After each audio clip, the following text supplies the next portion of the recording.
All right, thank you for that. Welcome everybody. I'm Michael Naylor, and I am the director of the Maine Enneagram Center for Transformation and Well-Being. And I'm here with lovely Michelle from Johannesburg, who evidently we haven't talked for 10 years. And I think it was the part one, I think we did in California, Burlingame. And I remember your outrageous, beautiful sense of humor and your beautiful heart. I remember you on the panel and just your sharing of your heart. You know, for folks who are just tuning in, I have a YouTube channel and with all the types and their interviews. And, you know, this, to me, this is the most powerful way to access the human being within the structure of the type. So it's just such a gift to have people like yourself share. So, you know, Matt, tell us a bit about your journey, how you started, and, you know, the labyrinthian journey and all of that. So, and are we pausing? Yeah. 10 years feels, it's flown by in 10 minutes. I just can't believe it. And you raising that, being on the panel, I can hear the song, I can feel the tears, wanting to hold them back, going, don't cry in front of people. This isn't the way we do things. So it was a very real experience. So thank you for remembering that. Yes. So my journey, wow. So something that I think the very thing that brought me to your training so many years ago, it was, I'd started my coaching program about 12 years ago, and people were throwing around these numbers. Oh, you're a 7. Oh, you're a this, and I'm like, what is this number story? Like, what is going on? And started to dip my toes into the Enneagram, trying to figure out where I fit, what meant something for me. Originally, I was mistyped as a 7. And my energy is kind of, it is 7-ish. Am optimistic, am a go-getter, got a good sense of humor, as you say. But the one defining moment that made me understand where I fit was my relationship with failure.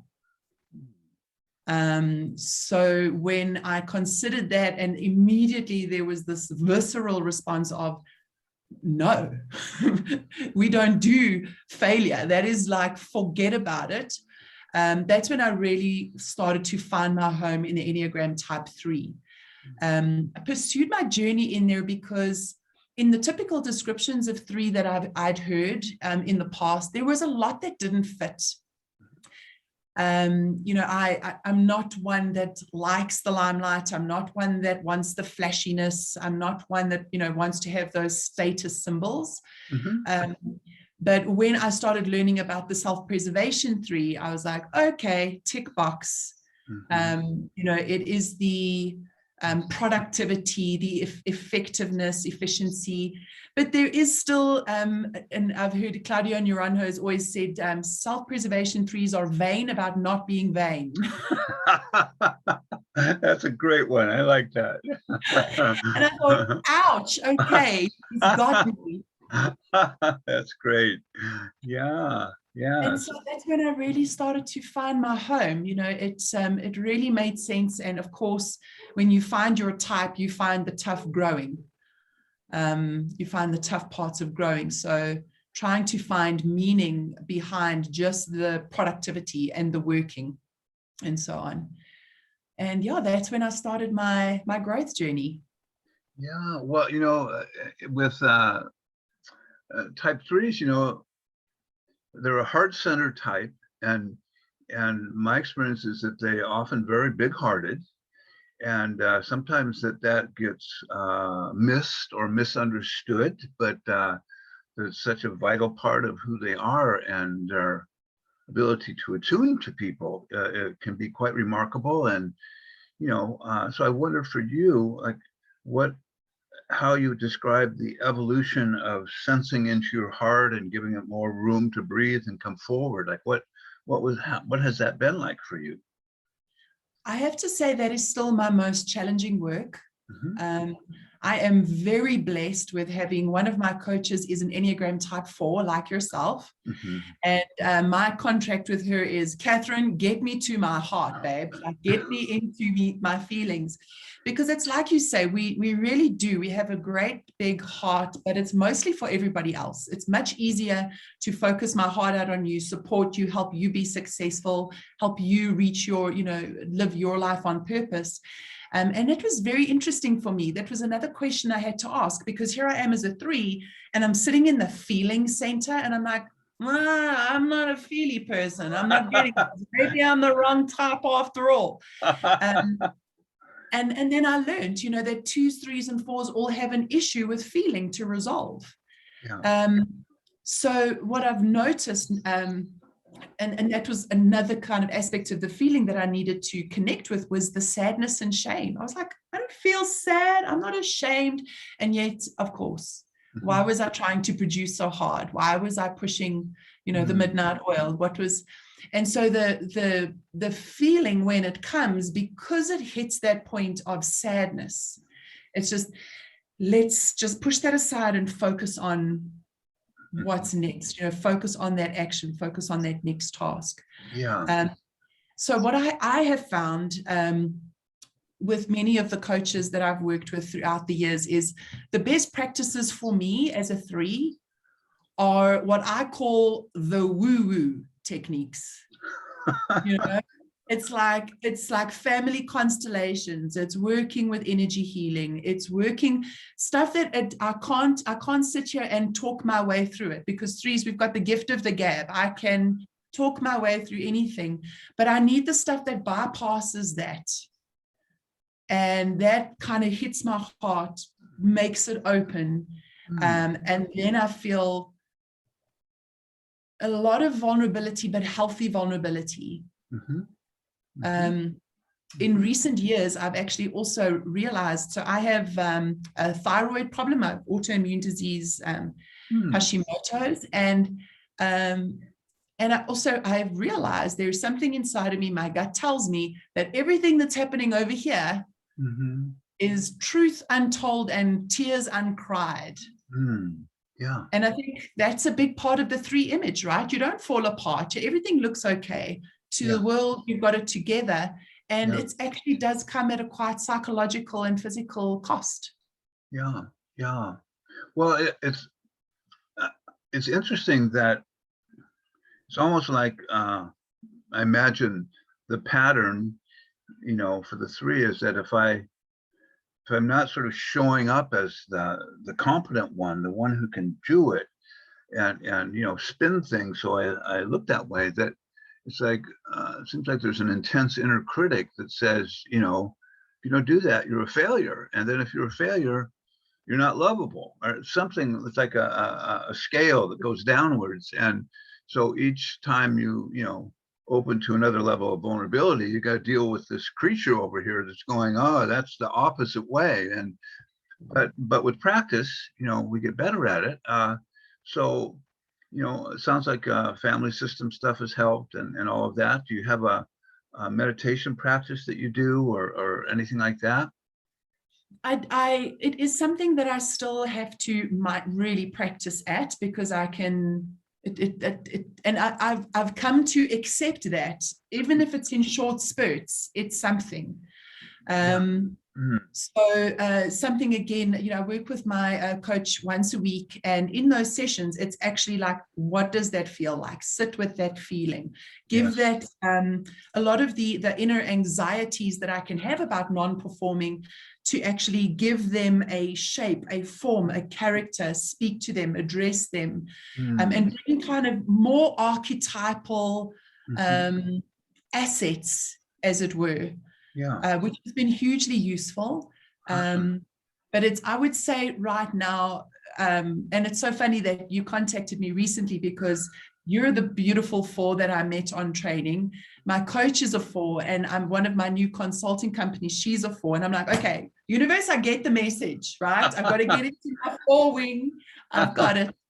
But I really do. I feel like I'm at a stage in my life where I really need to allow my heart to take care of me.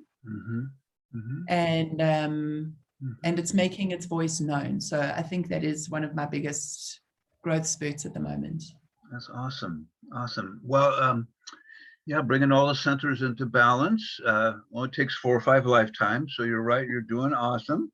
So the other thing that sort of occurred to me with the threes I've coached and worked with is they'll say that once I have a goal that I want, it's like my perception just sort of narrows.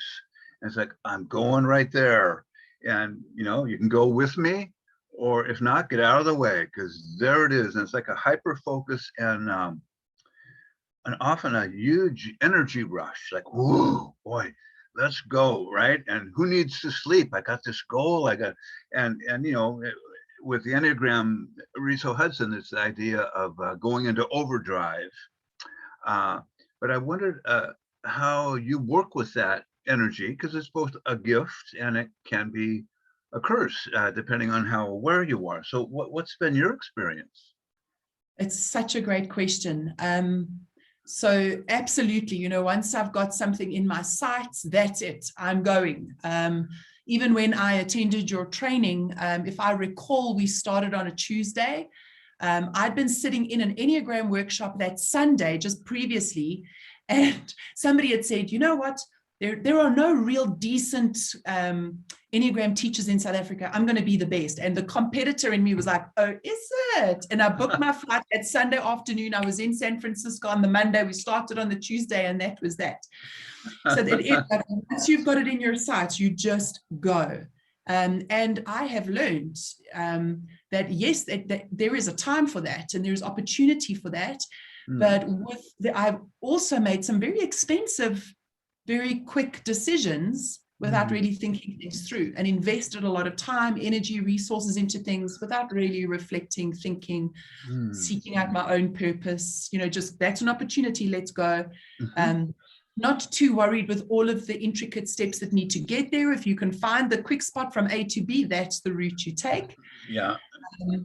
And one of the things that you mentioned there that really resonated with me was the growth part of moving from using that line to 6 of from the me win to the we win.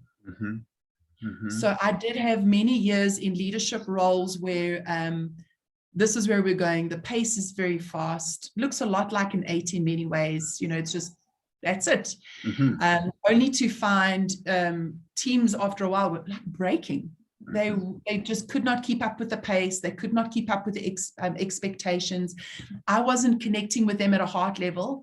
I was seeing them as part of a project, as much as I loved them dearly. So that's when I realized, that whole saying, if you want to go fast, go alone. If you want to go far, go together. I like that. And that was a big growth point for me to my six line. And the other thing that you mentioned was the line to 9, which took me a while to see its value. And my goodness, my line to 9 has literally saved my bacon. It has been the type that goes, there is a time to rest. There is a time to slow down. There is a natural pace. Yeah. Where can you find more harmony, as opposed to what you said, just like go, go, go, go, go, and this forward energy, like, how can you breathe? The meditation comes from my 9, but just slowing down, which has been an invaluable resource to me. Yeah, well, and it's so sort of counterintuitive towards the hard wiring of the 3 personality, but so important for balancing it out. And it's kind of like one of the assignments in one of the spiritual groups I've been in is for the type 3 is like, for one day you just sit in that chair and just see what you discover. You're not, and you can get food and eat, but that whole thing of not being thrown forward by some momentum towards a goal, and how to begin to relax into that, so that I'm not sort of like an Irish setter in the chair waiting for the next place to go. It's like actually to be still without aggression. That's the challenge. So like for you, it sounds like you've been doing some work around that, just learning how to just be, not the easiest thing to do, but what's been true for you? So, I've had both experiences, Michael. So there have been times, and I think the first time that I really experienced this nine-ness was when I once took a Sunday off work. Like I was working every day, 5 o'clock in the morning till 10 o'clock at night. And I thought, you know what, I'm going to take a Sunday off. And I sat in the garden, my kids were in the pool, and I didn't have my laptop, didn't have my cell phone, which is unheard of. And I woke up that Monday morning and I felt effervescent. The ideas were flying, the energy was there. And I was like, oh, is this what rest does? I was like, okay, so rest and recuperation is part of performance. And that, I think, was the first way that I could accept it as a necessity. Yeah. And you know what, you're so right. There are times when, especially during COVID, initially when this pandemic hit us, and I just lost so much work overnight. And now I've got no way to perform. I've got no way to succeed. I don't have anything outside of me to draw my attention out of myself. And in that moment of like quietness and stillness, and like you said, kind of sitting in a chair with nothing to do, in that moment, it kind of hit me on the sadness and the shame, because what is my value if I'm not contributing to something? If I'm not doing something, then where is my worth? I can't tangibly see it. And that's the hard thing, because the tangible things aren't actually an indication of your worth, right? It's something that's far deeper and far beyond that. So I've kind of seen both sides of the coin. But yeah, there've been times, Netflix binging on a day going, oh my goodness, woman, like this is a waste of your life. And then there's a part of me that says, you know what? It is what it is. You're taking a day, and I'm telling you, Michael, I have watched so much Netflix, I'm watching the subtitles. I think I can speak Danish, French, Spanish. I'm working on my Russian. Yeah, I hear you. It's been great for movie watching, hasn't it? Yeah, there's some, well, so one of the conversations, that we have around threeness is this idea of how do I, in my work efforts, stay connected to my heart, so that, because when I get caught up in that three pattern, I'm also an object too. Like I got to throw this object of myself towards that goal, and let's have all of you go there. And so, people have said sometimes when the three gets lost in that their sense of compassion or attunement to people and where they're at can just be kind of lost. And not the threes aren't the only ones who lose it. We all do in our own way. But what's is there a wake-up call that you use for yourself that lets you know, oh, I've just compartmentalized my heart and put it over here, and now the engine is going, and here we go? Definitely. I would say the biggest sign for me is when I can feel the performance anxiety rise. Oh, okay. So when I start to feel, what are they thinking? What are they seeing? How am I coming across? Did I do that right? Then I know that I'm in the zone of, how do you see me? And I mean, immediately my temperature is rising, my heart is racing. You won't see it from where you're standing, but I'm like flipping doing a tap dance inside myself. Old Fred Astaire is doing a tap dance on my heart. And that's kind of when I notice, hold on, okay, I am sitting in this total performance mode.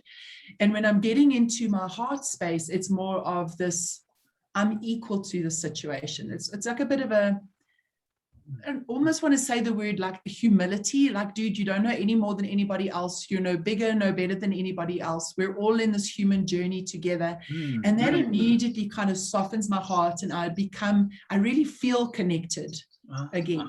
Beautiful. So I think that's one of my biggest indicators. Yeah, awesome. That's a great one. So if you were, if you had something that you wish people understood better about the three, because sometimes they get, all the types get thrown in these funky little categories that, that don't capture the spectrum. And I just wonder for you if there's, how you would like to educate folks on understanding the three in a more broad and compassionate way. The first thing that pops to mind, Michael, is, we're often called the chameleons, or we wear all these various masks. Mm-hmm. And it's true, we walk into a room and we can automatically see how we need to adapt to get the best results out of, or the best connection out of that. Mm-hmm. And some people can judge us as being two-faced or 12-faced. I don't know how many masks we all have going on. Maybe disingenuous, showing up like this over here, showing up like this over there. And that can often be misinterpreted and judged.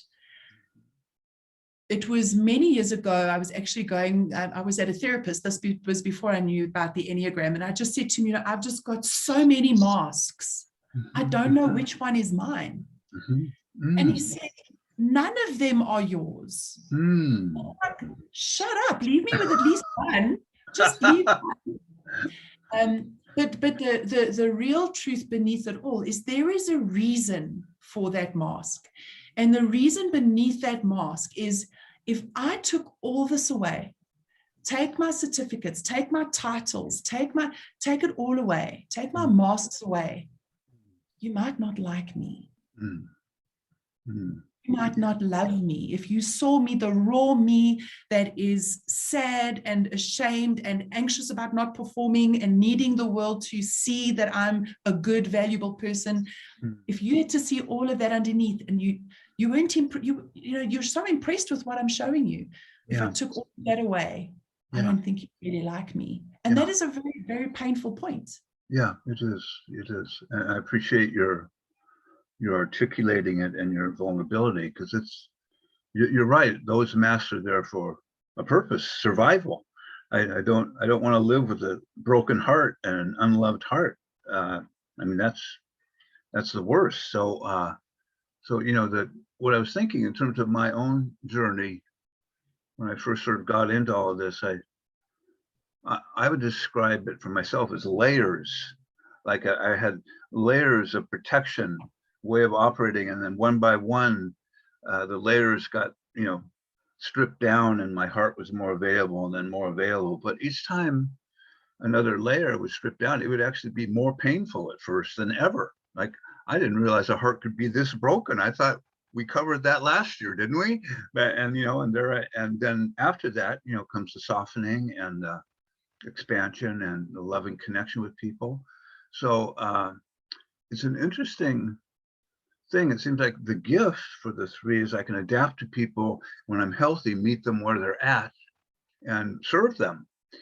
When I'm less healthy, I'm adapting to make sure I don't get hurt, and I get a kind of external applause to stay safe. And I remember 1-3 said to me, says, my adaptability under stress is so quick that there's a little voice in the back of my head going, you don't believe what you're saying, but I couldn't stop myself. And then people were applauding and paying me more money. And it says, what do I do with that, right? And it's like, what a dilemma. So is that something that you can relate to a little bit? I've had a couple of circumstances where I've got myself into that mess. One in particular, I was doing a coach facilitating a leadership team here in South Africa. And I did some chemistry sessions with their leadership team to get a feel of it, and all of their lingo. I was just like, yeah, that makes total sense. Inside my head, I'm going, dude, what is this person talking about?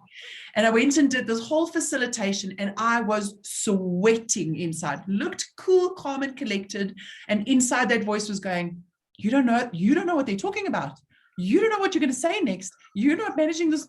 And I'm like, what am I going to do? And they're all like, oh, that was amazing facilitation. And I like walked out of that room. I'm like, oh my word, never again. It was a big lesson for me to say, Michelle, just because, and this is something that somebody said to me as well on one of our trainings, was a question for the three is, even though you can, should you?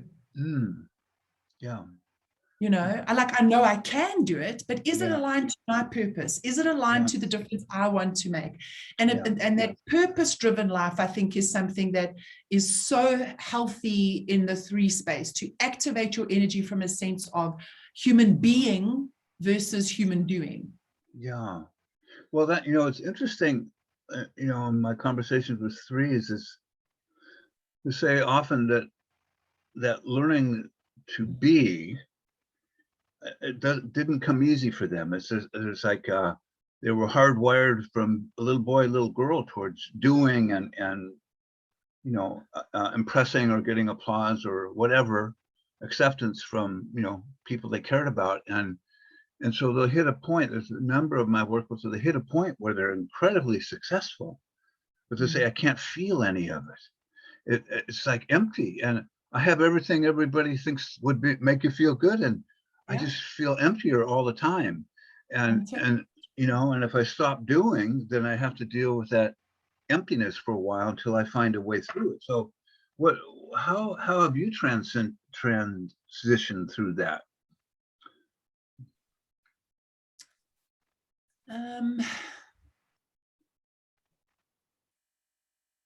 I'm finding that one a little bit harder to grapple with. Can you reframe the question for me just so that I can ponder it again? Yes, and this is worth 100 points, This is I get the badge. I want a trophy. I want a certificate. Just give me your best shot and we'll go, oh, that was awesome. So I remember one of my dear 3 friends said that until she felt her heart, she just couldn't understand what people were talking about.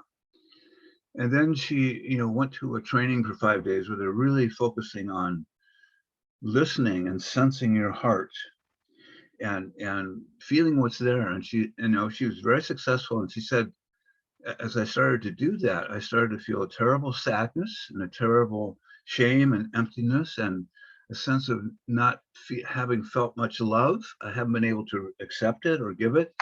And she said it was really extraordinarily painful for her. And then, her work, as it is for all of us, is just how do I keep nurturing that heart space? So I wondered if you had any particular moment when you went, that's the heart we're talking about, or if it was, how would you describe your journey? Thank you. So I don't know how many 3s out there have kind of had the similar kind of experience in their youth growing up. And I've heard that there are some testimonies to this fact, but I grew up in a very poor household. Parents were in debt. We moved to South Africa from the UK in 1983, and we had nothing. There was no money. And so I got my first part-time job when I was 13. So I was at school, I was working in the afternoon because I needed my own money. I needed my own freedom. And from then I was always financially dependent, can't get into debt. There's a lot of financial pain, a lot of beliefs around finances. There's a scarcity tendency that you've got to work hard, otherwise there is going to be scarce resources. And that's kind of something that really has pushed me. And I think that's also why I've never really sat and reveled in the joy of, I've got this business, I've been running it for so many years. This is amazing. I'm doing what I love. It's like, how many sessions have I got? Are we earning what we need for the week? Do we have what, so it's really focused on the production side of it. I'm very, very blessed that I was able to make the transition into coaching in the Enneagram so much later in my life.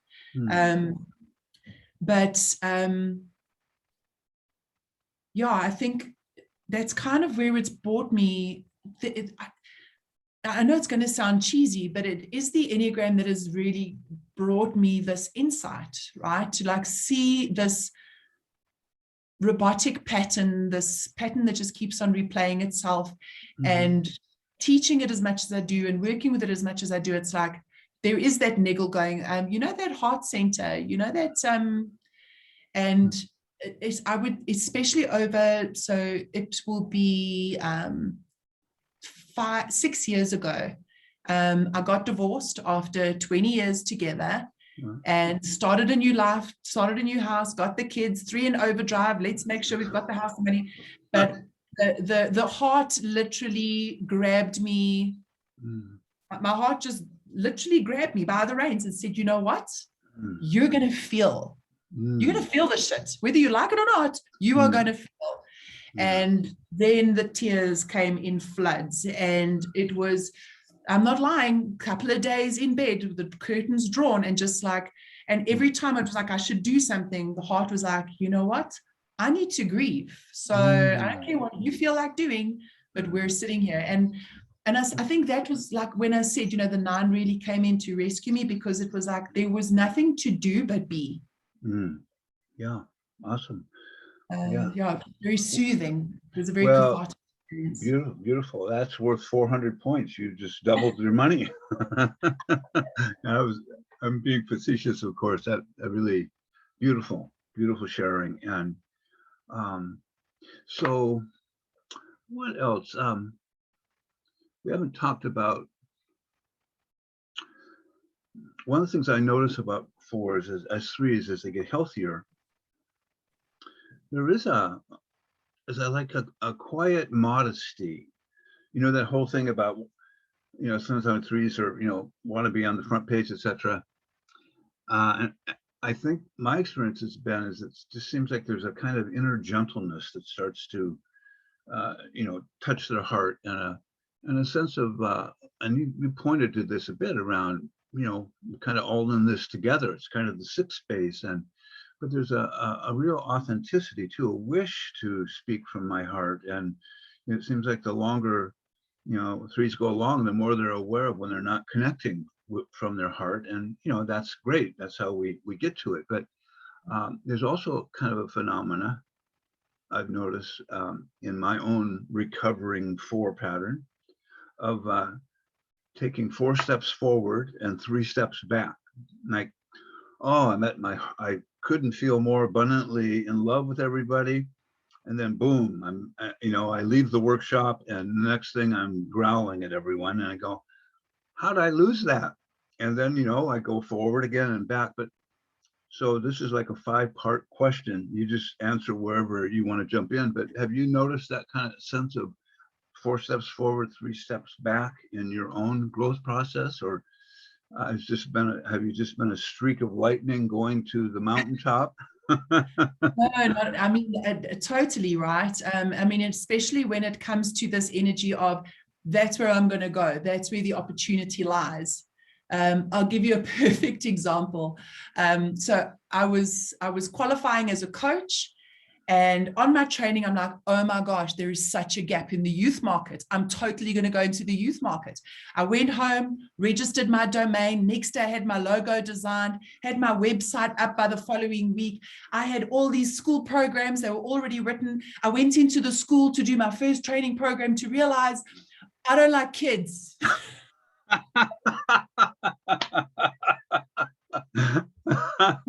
Oh, that's a great story.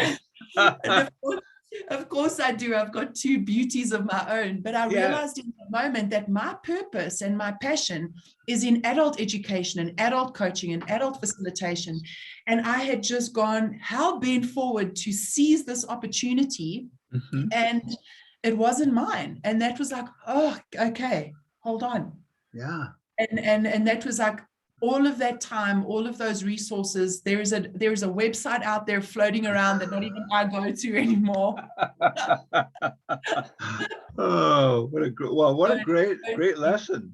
Just to see how the engine can go wherever it wants to go, and if I'm not awake, it, you know, it just takes me there, and mesmerized until I finally get there and I go, oh, this isn't my. All right. Well, thank you for that lesson. Yeah. On the counter side as well, Michael, you know, there is the benefit of, you know, sometimes stepping into that challenge without being lost in the anxiety of the what ifs. You know, sometimes you've just got to take that step with faith, and know that whatever you're going to get out of it is going to be a learning experience, and you've got to do it. So it's not one or the other. It's a balance. It's a healthy balance of both. Yeah. And mistakes will be made and successes will occur too. So, yeah. So, because I think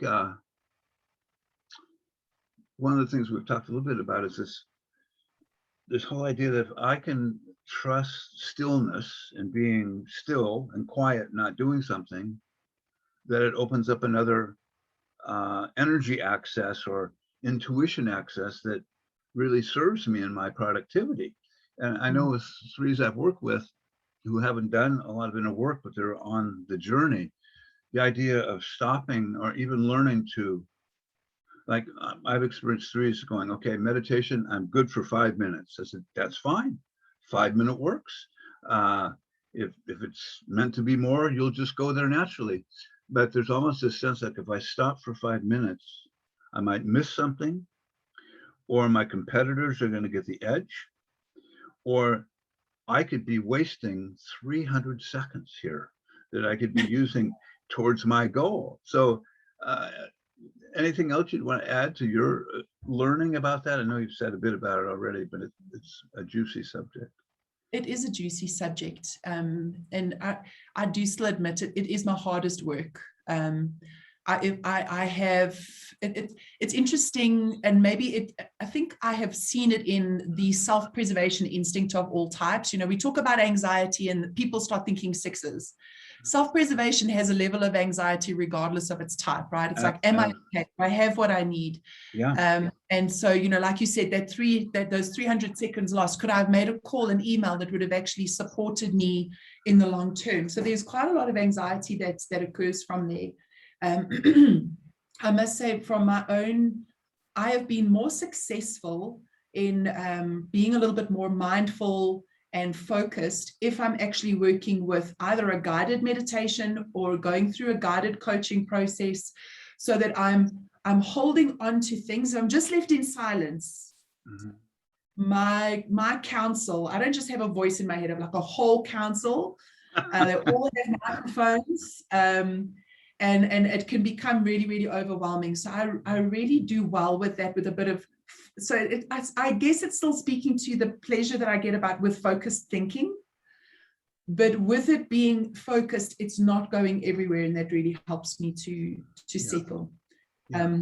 And that you also mentioned in there, you know, like, if I take this time off, what about my competitors? And I've experienced this, and I've seen this with a lot of threes that I've worked with over the years, is and this can also be a misconception for your listeners, is threes aren't always necessarily competing against other people. Mm-hmm. For me, my greatest competition is against myself. Mm-hmm. So, you know, what are you doing tomorrow that you didn't do today? Where are you building your skills that you didn't have before? You know, where are you now compared to where you were 5 years ago, 2 years ago, 5 months ago? Yeah. So that kind of, it's a constant, like, almost, you know, like the one, it's like, oh, you got 70%, where's the other 30? Yeah. It's the same for the threes, but on a performance level. Yes. Yeah, I had one of my three coaches say that the way his inner critic worked is whatever he did, it would always say, you could have done better. You know, there's better. And he would go, oh, all right, I'll go do better. But it was kind of relentless. He didn't have moments when he could just go, wow, this is really awesome what's happened here. And because of, you know, so do you do or think about the sort of push of your personality through the angle of the inner critic? Is that a way you access it, or how do you notice those three messages? Wow, how do there's nothing to notice. It's sitting there with a boombox in my head 24/7, you know. It's like, even check your Fitbit in the morning, like, was my heart rate good while I slept? Did I, you know, taking it to the extreme. But it's literally like, it's constantly there. It doesn't go away. You know, you're either performing sufficiently, you did a good job, or you're not performing. So it's kind of, I almost feel like it's always on a scale of performance of 0 to 10. It's always being measured. It never goes to sleep. And maybe there are some threes out there that are more highly evolved than me, but there's always this level of, yeah, like comparing where you were and where you could be, and there's more and there's better. And so I can imagine I'd like to be able to borrow some of that because I don't have that one. I have my own little package over here, but there's it seems like threes are endowed with a lot more energy than most people. And so, even though that racket's going on, they've got the horsepower to pursue it. And I was just thinking, one of the things that we talk a lot about in different traditions, the Enneagram Institute, Gurdjieff work, essence work, etc., this idea of if you learn to bring attention into sensing your body and really bring attention to sensing the inside of your body, so you start to feel the energetic flow, that sometimes that has sort of flips the switch where your head center gets really quiet. And it can happen through yoga. Yoga is a place where I notice it. But do you have anything like that you do where you get at least a few moments peace from your inner driver? I wish I could say that I practice very well. I don't. I'm a failure in this regard. I do apologize. But I know that it's on my to-do list to master it in my life. And you must have a pretty big to-do list too, I imagine, growing all the time. Yeah. But I mean, like I said, when I'm working with my coach once a week, there is always a practice in there that it's like, to get into the feeling, to get into what's happening in the body. Like if I say to her, I'm just feeling anxious about something, she'll be like, okay, where is that anxiety? What is the color? How is it shaped? What is the characteristic? What is, and she really gets me to define it, to feel it, to where is it in my body? How do I see it in my mind's eye? How do I have a conversation with it? What does it need to hear from me in a loving way? Because it's still trying to do something for me. And it's like I said, it's those kinds of practices that are out of what the logical mind would usually cook up. It's like you deal with your anxiety by breath exercises, or go for a walk, or take a calming tablet and you'll be fine. Which I have to say, I mean, when it comes to my three life, and I've heard many threes speak about it the same way, that we need to perform. So what's going to get in the way? If you need to get rid of anxiety quickly, there's medication for that. If you need to perform very quickly, there's medication for that. So it can be very alluring to what do I need to pop into the body just to keep it at its pace, of course, which just breaks it and avoids its real growth. And even, to the downside of the 9, to like, I don't want to feel this pain, I want to numb out, bring on the whiskey, do something to you. And I have had these stages in my life. I'm confessing. It's until it's like, oh my goodness, this skin, this body, the only one I've got, the one that I'm whipping. And this actually came up for me in a coaching session many years ago. I was with my coach and I said, I want to start a new business. And he turned around and he said to me, why? Could not answer him. And he said, Michelle, I feel like you're this woman in ancient days, those ancient villages like Game of Thrones stuff. And you're sitting there and you're whipping your oxen into the new village and you sell everything. And then you whip your oxen back to the next village and it never stops. And I was like, I am that hard on myself. I am that hard on myself.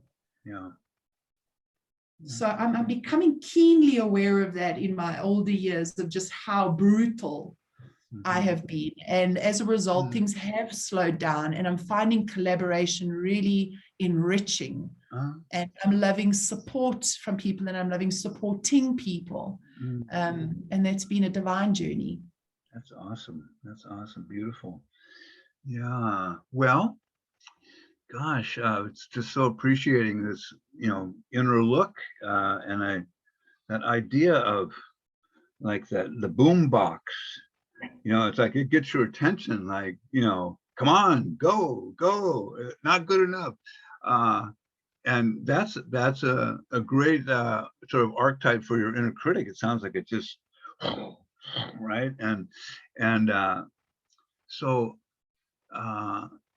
if you were going to give some sort of loving advice to type threes, you know, because especially I've noticed like threes who are just discovering their type are usually horrified. It's like, oh my God, I can't sit still. And if I sit still, I feel like I'm going to explode and I'm a failure. And, you know, if I discover it's almost like discovering I have a personality that's been running me is another sign of my failure, right? No, you didn't sign up for that pattern. You had it when you were a little one. And now, as my teacher says, you're not going to get rid of it, but you can learn to not be so identified with it and not beat yourself up for it and realize it's a powerful force. How can you, you know, work with it? So just wonder, anything pops to mind for you, you know, that you've shared a lot of beautiful things already, but just always just wondering. Sure. So the first thing that comes to mind is be courageous to begin a journey of self-worth that starts from the inside outward, as opposed from the outside inward. Mm-hmm. When we're doing so much work to impress the world, to compete with the world, to show up shiny, you could work 24/7, 365 and still not get that validation. And so to validate the beauty of who you are, and to acknowledge this heart, you know, we are structurally in the heart center. The heart is dying to serve us. It is dying to comfort you. It is wishing that you would cry and let those tears out, because crying can be really frightening. Being in sadness can be really frightening. But without exception, every time that I have allowed myself to connect with my heart and to truly experience the emotions that I'm constantly trying to avoid, an immense release is made. One of a lovely person that I know was on a Urania Pious training. Well, he was doing a conference here in South Africa, and he was doing his work with a 3. And, you know, they had this amazing experience. And I said to them, you know, I ran away from that because it's far too deep. It's far too woo-woo. He's going to find stuff up about me. And I explained it. I said, you know, my sadness feels like this big bubble in my body. And I'm afraid that if I just prick it, the tears will never stop. There's this bubble of tears in my body, and I cannot let one leak, because if one leaks, my tears may never end. And I just want to encourage 3s out there to make a place for your emotions. They belong. Letting them flow out of you creates more space in you. And just be gentle with yourself. Beautiful. Yeah, very, very powerful. I remember talking to Don Riso. I don't know if you ever got to meet him, but we were in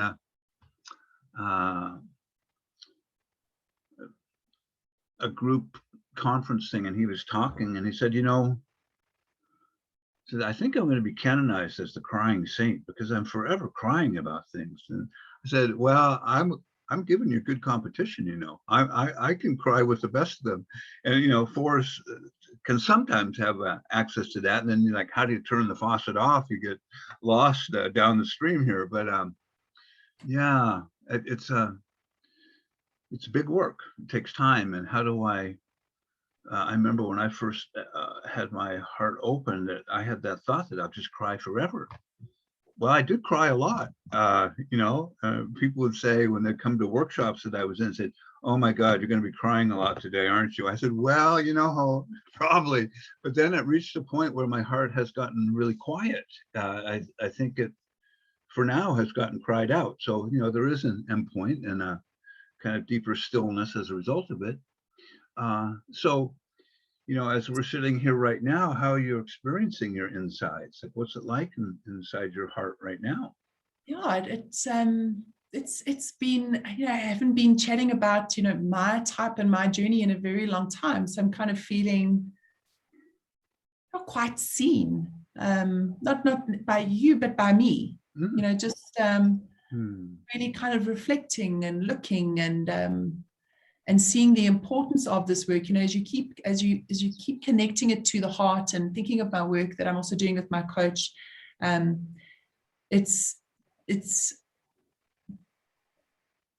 it's very clear to me how important the work of the threes are in the world by connecting to heart, right? So if we look at the corporate structures around the world, it's a very 3-7-8 kind of vibe, so it's big idea, execute, action, go, go, go.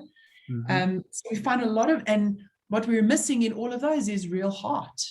And people need to feel connected. People need to feel like they are on purpose, that they have, there is a plan for them. And this is, I think, if companies really want to sustain and retain people and have really make an impact and a legacy, then it's up to those assertive types and the actions types to say, you know what, performance isn't enough on its own. Yeah. It's not enough on its own. Yes. Yeah. So it's so needed. It's really an emergency in many ways on our planet. Well, I wonder, well, a couple thoughts. One is one of a dear friend, type 3, that I work with works with large corporations internationally using the Enneagram and opening up the heart. And I after we talk, I'll point you in her direction. It might be somebody that you'd get, certainly she would just love you.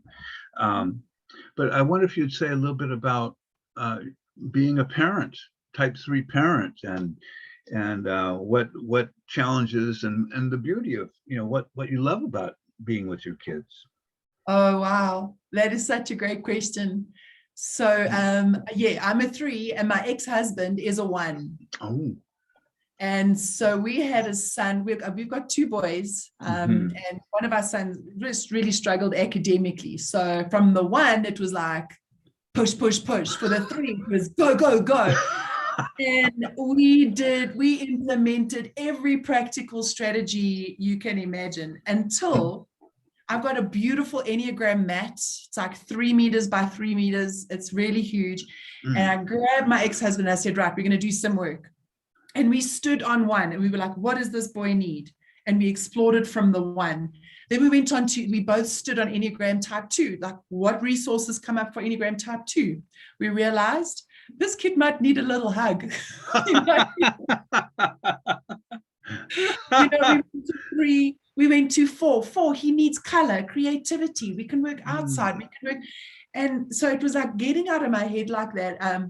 But just, and it's been a big part of my work, bringing the Enneagram into parenting, because working in education, in schools with parents as well, I have many parents going, please coach my child. And I'm like, sure, but you take a seat first. Because for parents and teachers alike, the work there is you may not be able to type a child for quite a while until they've self-actualized. So our work as parents and teachers or people working with youth is to know the 9 types sufficiently so that there is space for any one of them to show up. If I'm a type 1 teacher, I'm going to love my type 1 kids. I'm going to love the kids that are diligent, bringing their lunch, packing their stuff away. The 7 who's sharpening his pencil every 5 minutes is going to drive me nuts. And he's going to be labeled with, he's not focusing, he's distracted, he's whatever.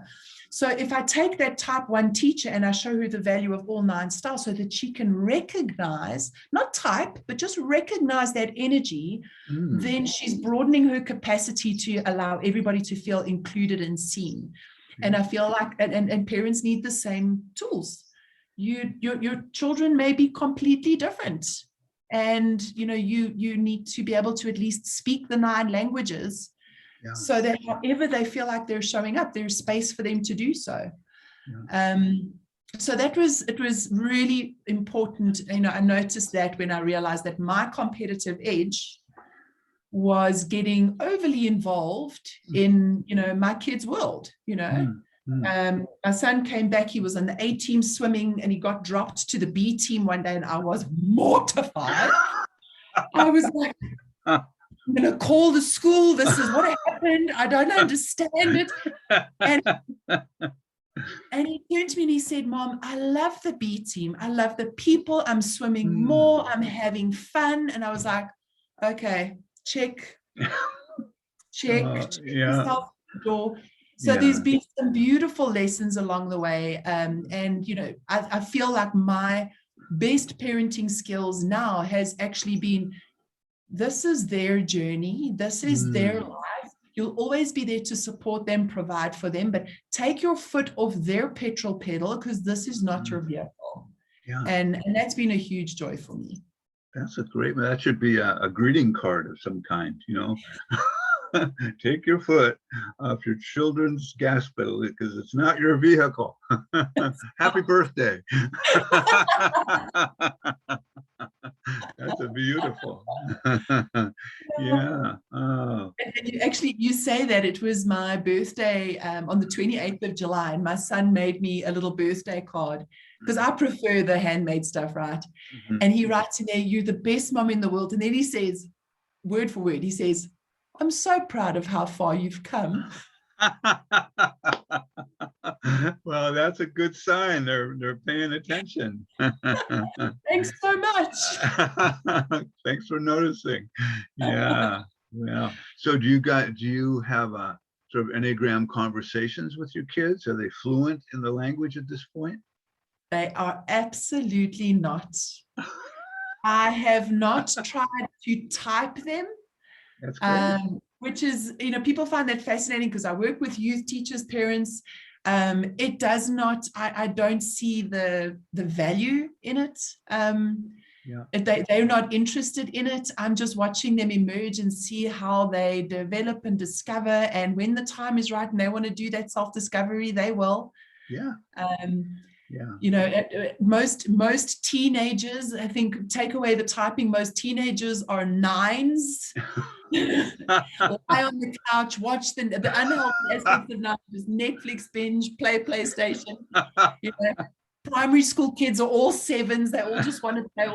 I mean, I do just feel like there are energies that follow us in certain ages, right? You know, when we're in our youth, we're playful and we don't concentrate as much, and we want to get out there. Teenagers, I want to just take it easy, man. Nothing's a stress. It's gonna be fun. But you know, I feel like, much like everybody else out there, so many times, and I'm sure you've heard this too, where people say, "Oh, the Enneagram found me when." The Enneagram bit me at this point. It's not like people go looking for the Enneagram. The Enneagram seeks you out and says, "How's it?" Yeah. Something to show you. And I just believe that my boys will have that experience. Yeah. That's been my experience too. When they're ready, they get interested, and I don't have to do much except show some ideas. And until then, like, why do you always talk about those numbers on those people? So, well, I'm obsessed. What can I say?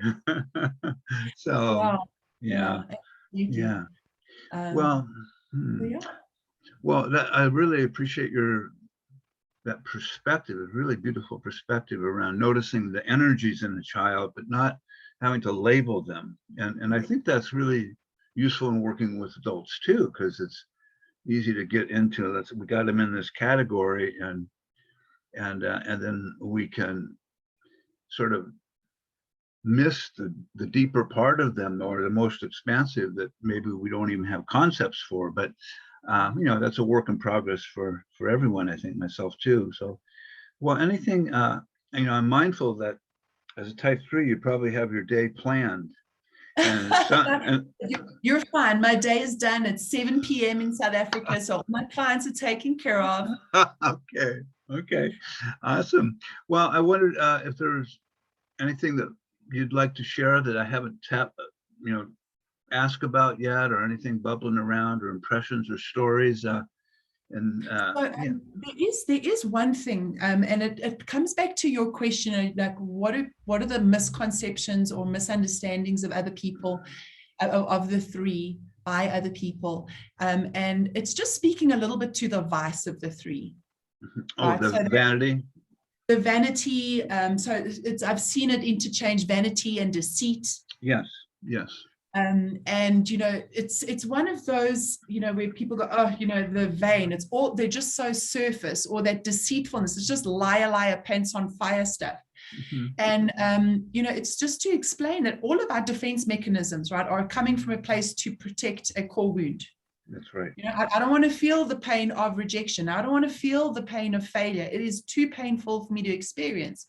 Absolutely. And so the vanity is this image, right? Because success looks like something. Mm-hmm. Success doesn't walk around with holes in tracksuit pants and, schlumpy. Success looks like something. And sorry to let everybody know, but every single type is a mask. That's right. And through the nine, whether you want to call it a cape, a mask, a costume, a front, whatever it is, we all have a strategy to survive. That's right. So this vanity is not for the sake of glorifying me. This is my attempt to be accepted. Yeah. And then on the deceit side, people, the car salesman threes and look at my flash, don't look at my my life, the deceit. And of course, all of these can be done in extremes as well, but the deceit can also be subtle.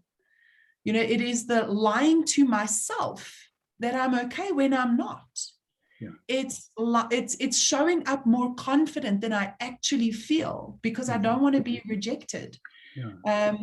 It's like, I can do this before it's the faking it till you make it, because you just want to be of service.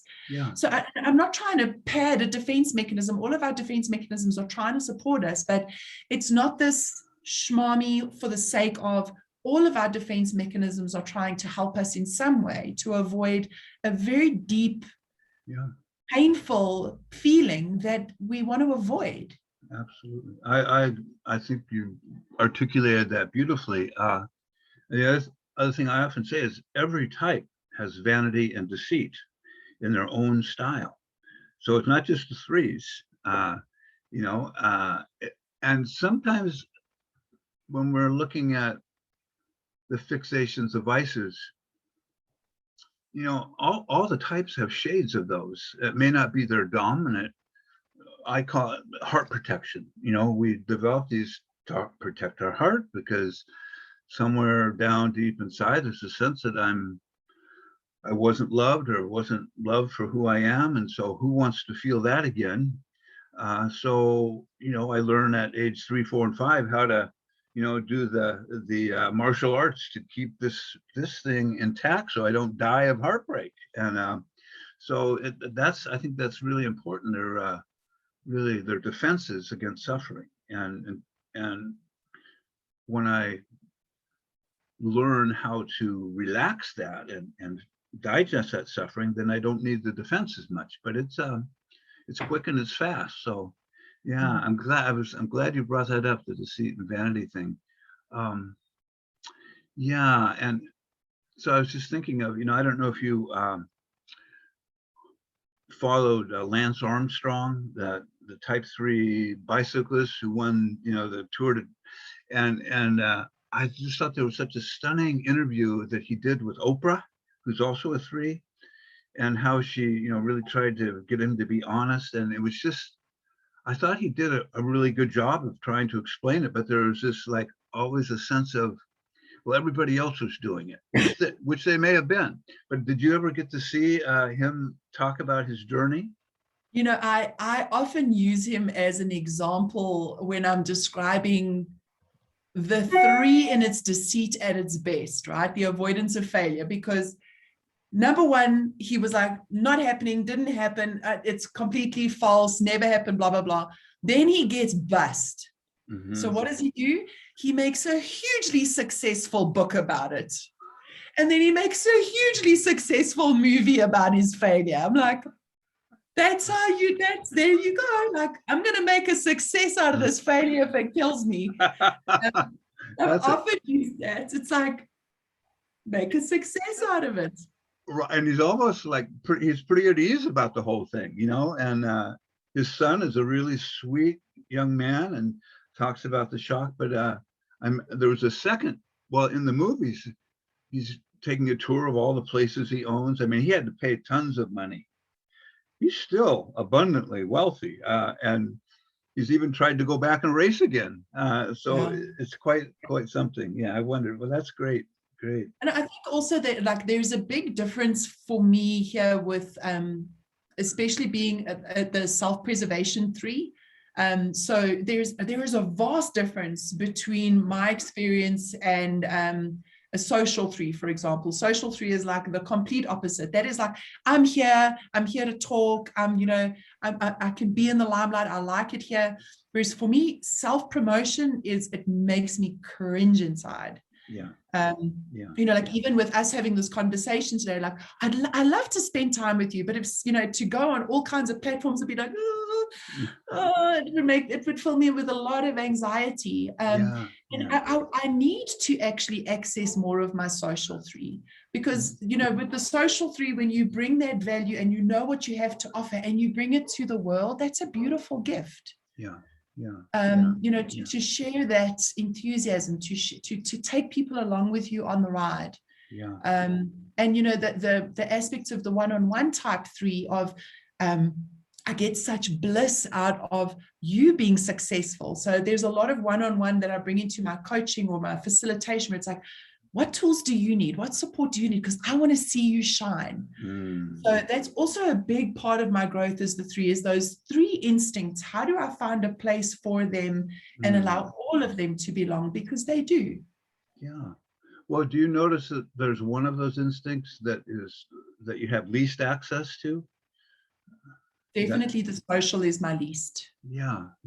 And so just great inner work, it's we could have a whole another conversation on the instincts, but I think this has been beautiful. You've done a really lovely teaching on the type 3, and you could feel your heart and just your love of this work and just your real preciousness. So I want to thank you. I mean, Michael, just spending this space with you after 10 years and just having one-on-one time with you has just been such a great gift. And I'm truly grateful. Thank you so much.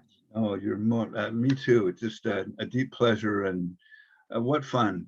I couldn't have more fun anyplace else. So thank you. So I'm going to turn off the recording and then just, again, this is Michael Naylor from South Portland, Maine, and saying goodbye to Michelle in Johannesburg, and hope you've enjoyed this really beautiful sharing that she's done. And so that said, let's